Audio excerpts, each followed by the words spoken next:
नमस्कार दोस्तों, स्वागत है आपका हमारे चैनल स्टडी विथ पीके में। दोस्तों आज हम आपके लिए लेकर आए हैं एमपी जीके के बहुत ही इंपॉर्टेंट क्वेश्चन। दोस्तों अभी आपकी एमपी पीएससी और एमपी पुलिस की एग्ज़ाम होने वाली है 2021 में, जिसके लिए दोस्तों आपको जितने भी एमपी जीके और जितने भी इसके क्वेश्चन है दोस्तों, एमपी पुलिस की तैयारी और एमपी पीएससी की फुल तैयारी के लिए दोस्तों हम आपके लिए मॉडल पेपर लगातार लेकर आ रहे हैं। दोस्तों एमपी जीके के एक भी क्वेश्चन आपसे मिस ना हो, इसलिए हम लगातार आपके लिए एमपी जीके के क्वेश्चन लेकर आ रहे हैं। और जितने भी एमपी पीएससी और एमपी पुलिस का सिलेबस के अकॉर्डिंग जो दोस्तों प्रश्न है हम आपके लिए लगातार लेकर आएंगे। तो चलिए दोस्तों स्टार्ट करते हैं वीडियो बिना किसी देरी के। अगर आप चैनल को पहली बार देख रहे हैं, इस चैनल पे आप अभी भी नए हैं, तो चैनल को सबसे पहले सब्सक्राइब कर लीजिए और बेल आइकन पर प्रेस कर लीजिए, जिससे कि दोस्तों जैसे ही न्यू वीडियो डले सबसे पहले आपको नोटिफिकेशन प्राप्त हो जाए। ठीक है, और वीडियो को अंत तक जरूर देखिएगा दोस्तों। वीडियो पसंद आए तो लाइक और शेयर करना ना भूलिएगा। चलिए स्टार्ट करते हैं वीडियो, देखते हैं पहला प्रश्न क्या है। दोस्तों आज आपको इसमें महत्वपूर्ण दिवस से भी रिलेटेड हम क्वेश्चन इसमें मॉडल पेपर में शामिल किया है।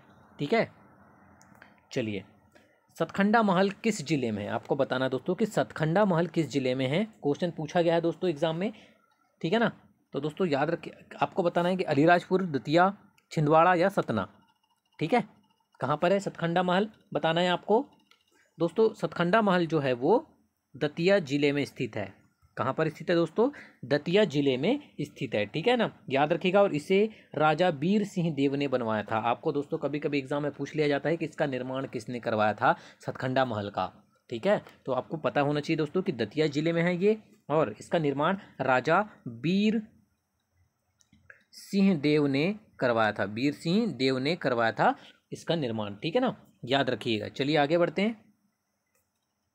क्षेत्रफल की दृष्टि से मध्य प्रदेश का सबसे छोटा जिला कौन सा है। दोस्तों सभी को पता है कि क्षेत्रफल की दृष्टि से जो सबसे छोटा जिला है दोस्तों मध्य प्रदेश का, वो दतिया है।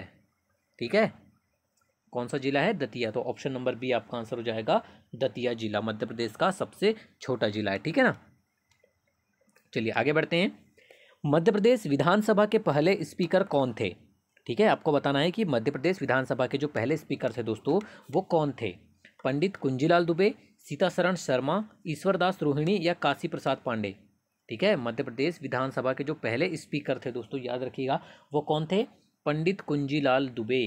ठीक है, पंडित कुंजीलाल दुबे मध्य प्रदेश विधानसभा के पहले स्पीकर थे। ठीक है ना, और उन्होंने दोस्तों 1 नवंबर 1956 से 7 मार्च 1967 तक कार्य संभाला था। ठीक है, और दोस्तों 1967 में वो प्रदेश के वित्त मंत्री बने थे। तो याद रखिएगा पहले स्पीकर कौन थे, पंडित Kunjilal Dubey.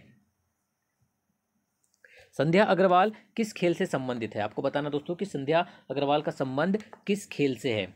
Hockey, cricket, football या वॉलीबॉल। तो दोस्तों संध्या अग्रवाल जो है वो क्रिकेट से संबंधित है। ठीक है, क्रिकेट से संबंधित खिलाड़ी है, याद रखिएगा। ठीक है ना, और दोस्तों मध्य प्रदेश से आने वाली जो संध्या अग्रवाल है ना, वो भारतीय महिला क्रिकेट टीम की कप्तान रह चुकी है। ठीक है, चलिए आगे बढ़ते हैं। मध्य प्रदेश की जीवन रेखा किस नदी को कहा जाता है। मोस्ट आईएमपी क्वेश्चन है दोस्तों, क्योंकि एग्जाम में बार बार पूछा जाता है ये क्वेश्चन। ठीक है ना, कि मध्य प्रदेश की जीवन रेखा किस नदी को कहा जाता है, नर्मदा, शिप्रा, चंबल या माही। ठीक है, तो दोस्तों मध्य प्रदेश की जो जीवन रेखा कहा जाता है, सभी को पता है दोस्तों, नर्मदा नदी को कहा जाता है। काफ़ी इजी क्वेश्चन था, क्योंकि एग्जाम में पूछा जाता है बार बार, इसलिए सभी को पता होगा, और बार बार पूछा जाता है दोस्तों, इसलिए आईएमपी क्वेश्चन भी हो जाता है। ठीक है ना, चलिए आगे बढ़ते हैं। मध्य प्रदेश के मोहम्मद समीर दाद किस खेल के खिलाड़ी थे, हॉकी, क्रिकेट, वॉलीबॉल या हैंडल बॉल। तो दोस्तों ये जो मध्य प्रदेश के जो समीर दाद थे, ठीक है ना, ये किस खेल के खिलाड़ी थे, आपको पता होना चाहिए दोस्तों, हॉकी के। ठीक है, आपको अक्सर ऐसे क्वेश्चन पूछे जाते हैं, व्यक्ति का नाम दिया जाता है खिलाड़ी का और पूछा जाता है कि वह कौन से खेल से संबंधित है। ठीक है, तो आपको ऐसे क्वेश्चन बिल्कुल भी मिस नहीं करना है। ठीक है, चलिए आगे बढ़ते हैं। 7 नंबर क्वेश्चन है, मध्य प्रदेश की कौन सी नदी भारत की सबसे कम प्रदूषित नदी है। ठीक है, आपको बताना है कि मध्य प्रदेश की वो कौन सी नदी है जो भारत की सबसे कम प्रदूषित नदी है, चंबल, नर्मदा, ताप्ती या माही। ठीक है, तो वो नदी कौन सी है, चंबल नदी। ठीक है, चंबल नदी भारत की सबसे कम प्रदूषित नदी है। कालिदास समारोह कहाँ मनाया जाता है, भोपाल, ग्वालियर, उज्जैन या इंदौर। ठीक है ना, कालिदास समारोह के बारे में आपको बताना है कि यह समारोह कहाँ मनाया जाता है। आपको पता होना चाहिए दोस्तों कि जो कालिदास समारोह है वो उज्जैन में मनाया जाता है। ठीक है, और आपको बता दूं दोस्तों कि कालिदास समारोह की शुरुआत जो है वो पद्म भूषण विजेता पंडित सूर्य नारायण व्यास ने 1958 में, ठीक है ना, 1958 में कालिदास जयंती मनाने के रूप में की। ठीक है, चलिए आगे बढ़ते हैं।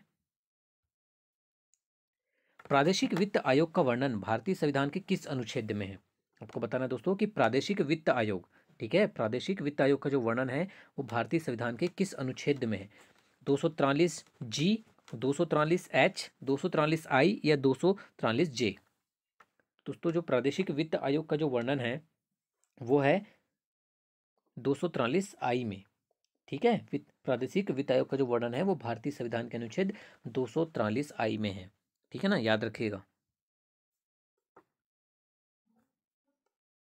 मध्य प्रदेश वित्त आयोग का पहला कार्यकाल था, आपको बताना है कि मध्य प्रदेश वित्त आयोग का जो पहला कार्यकाल था वो कब से कब तक था। ठीक है ना, बहुत ही अच्छा क्वेश्चन है दोस्तों, ऐसे ही क्वेश्चन आपको एग्जाम में सिलेक्शन दिलाते हैं, तो याद रखिएगा 1996 से, ठीक है, 1996 से 2001 का जो कार्यकाल था वो वित्त आयोग का पहला कार्यकाल था मध्य प्रदेश का, याद रखिएगा। ठीक है ना, मध्य प्रदेश का पूछा गया है यहाँ।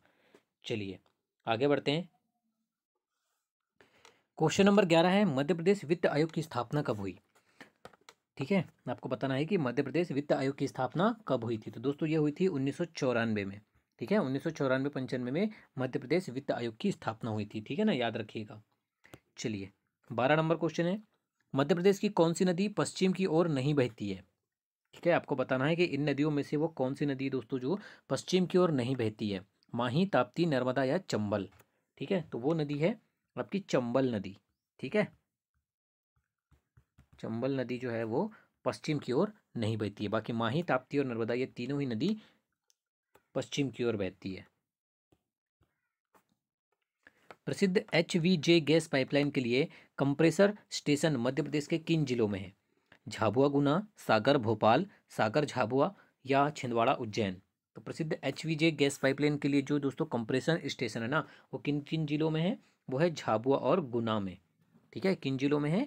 झाबुआ और गुना में कंप्रेशन स्टेशन स्थापित हैं। ठीक है, किस मध्य प्रदेश के लेखक ने विकलांग श्रद्धा का दौर के लिए साहित्य अकेडमी पुरस्कार जीता?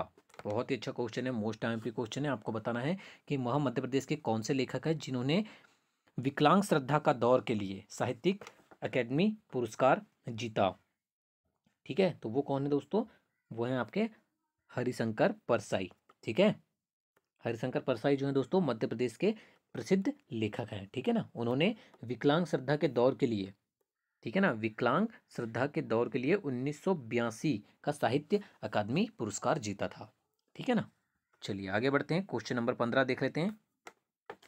ठिठुरता हुआ गणतंत्र के लेखक कौन है? मोस्ट आईएमपी क्वेश्चन है दोस्तों, ये बार बार एग्जाम में पूछा जाता है।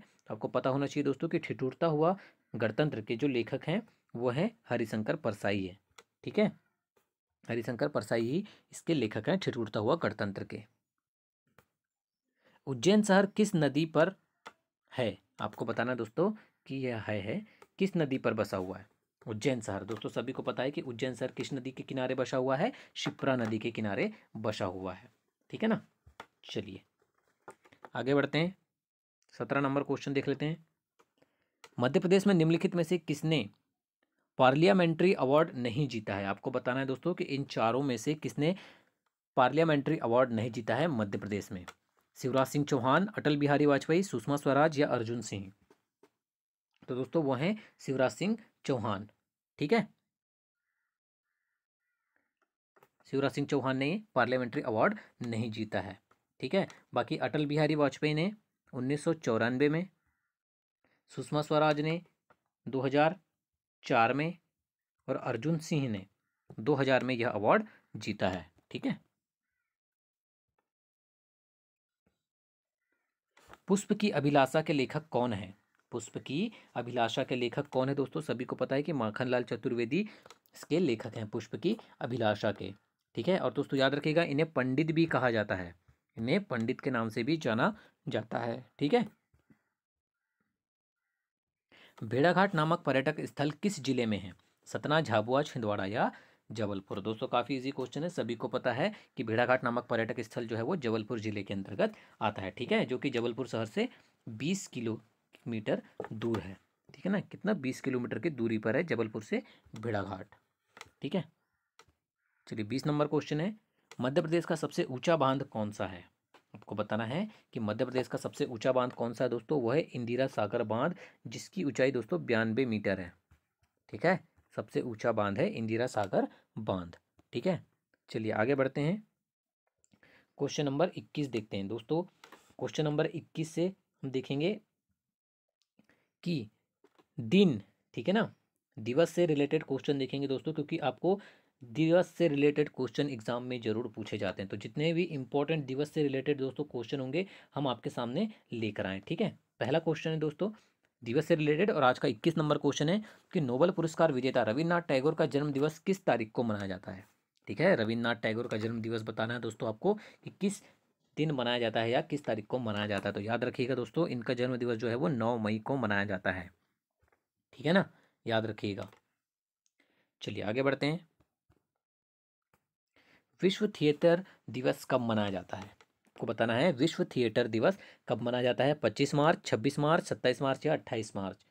तो दोस्तों इसका आंसर आपको रट के जाना है, बहुत इंपॉर्टेंट क्वेश्चन है। 27 मार्च को विश्व थिएटर दिवस मनाया जाता है। ठीक है, याद रखिएगा।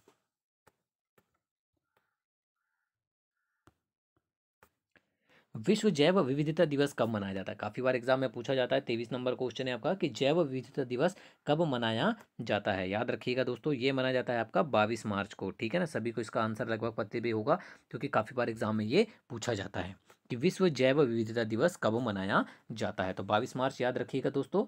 ठीक है ना, अंतर्राष्ट्रीय जैव विविधता दिवस या विश्व जैव विविधता दिवस। ठीक है, और इसका उद्देश्य दोस्तों जैव विविधताओं की सुरक्षा करना होता है। ठीक है ना, इसलिए यह दिवस मनाया जाता है। चलिए 24 नंबर देखते हैं, विश्व गौरैया दिवस कब मनाया जाता है, 18 मार्च, 19 मार्च, 20 मार्च या 22 मार्च। तो दोस्तों विश्व गौरैया दिवस जो है ये मनाया जाता है आपका 20 मार्च को। ठीक है, 20 मार्च को विश्व गौरैया दिवस मनाया जाता है। ठीक है ना, और दोस्तों यह गौरैया की घटती संख्या को लेकर यह दिवस मनाया जाने लगा, और साल 2010 में, ठीक है ना, साल 2010 में पहली बार गौरैया दिवस मनाया गया था। ठीक है ना, याद रखिएगा कि पहली बार कब मनाया गया था, 2010 में। और कब मनाया जाता है प्रतिवर्ष, 20 मार्च को। 25 नंबर है, विश्व मौसम दिवस कब मनाया जाता है। अब आपको बताना दोस्तों कि विश्व मौसम दिवस कब मनाया जाता है, ये भी याद रखना है आपको दोस्तों। 23 मार्च को, सॉरी 23 मार्च को मनाया जाता है आपका विश्व मौसम दिवस। ठीक है, और दोस्तों ये विश्व मौसम दिवस जो है ना 23 मार्च को WMO की स्थापना दिवस के रूप में मनाया जाता है। ठीक है ना, WMO की स्थापना दिवस के रूप में मनाया जाता है विश्व मौसम दिवस 23 मार्च को। नेशनल कैडेट कोर डे कब मनाया जाता है, मोस्ट IMP क्वेश्चन है कि नेशनल कैडेट कोर डे कब मनाया जाता है। याद रखिएगा 23 नवंबर को मनाया जाता है। ठीक है, नेशनल कैडेट कोर 23 जनवरी को पहली बार NCC की स्थापना के उपलक्ष्य में मनाया गया था। ठीक है ना, तो इसलिए कब मनाया जाता है प्रतिवर्ष दोस्तों, 23 नवंबर को। चलिए विश्व हिंदी दिवस कब मनाया जाता है, सभी को पता है दोस्तों, विश्व हिंदी दिवस कब मनाया जाता है, 14 सितंबर को। सभी बच्चे को पता होगा दोस्तों, इसका आंसर विश्व हिंदी दिवस मनाया जाता है 14 सितंबर को। ठीक है, 28 नंबर क्वेश्चन है, अंतर्राष्ट्रीय स्वतंत्र प्रेस दिवस कब मनाया जाता है। बहुत ही अच्छा क्वेश्चन है, स्वतंत्र प्रेस दिवस कब मनाया जाता है अंतर्राष्ट्रीय। ठीक है, तो ये मनाया जाता है दोस्तों 3 मई को। ठीक है, 3 मई को अंतर्राष्ट्रीय स्वतंत्र प्रेस दिवस मनाया जाता है। भारत में झंडा दिवस कब मनाया जाता है। ठीक है, अब आपको बताना है कि भारत में झंडा दिवस कब मनाया जाता है। तो दोस्तों भारत में जो झंडा दिवस है वो 7 दिसंबर को मनाया जाता है। ठीक है ना, 7 दिसंबर को भारत में झंडा दिवस के रूप में मनाया जाता है। ठीक है, 30 नंबर क्वेश्चन है दोस्तों, राष्ट्रीय गणित दिवस कब मनाया जाता है। मोस्ट IMP क्वेश्चन है, राष्ट्रीय गणित दिवस आपको याद रखना है दोस्तों 22 दिसंबर को मनाया जाता है। ठीक है ना, और राष्ट्रीय गणित दिवस जो है दोस्तों यह प्रसिद्ध गणितज्ञ श्रीनिवास रामानुजन के जन्म दिवस पर मनाया जाता है। ठीक है ना, ये भी याद रखना है आपको कि यह श्रीनिवास रामानुजन के जन्म दिवस पर मनाया जाता है 22 दिसंबर को गणित दिवस। ठीक है ना, याद रखिएगा दोस्तों, ऐसे ही क्वेश्चन आपको एग्जाम में सिलेक्शन दिलवाते हैं। ठीक है, वीडियो को अंत तक देखने के लिए धन्यवाद दोस्तों।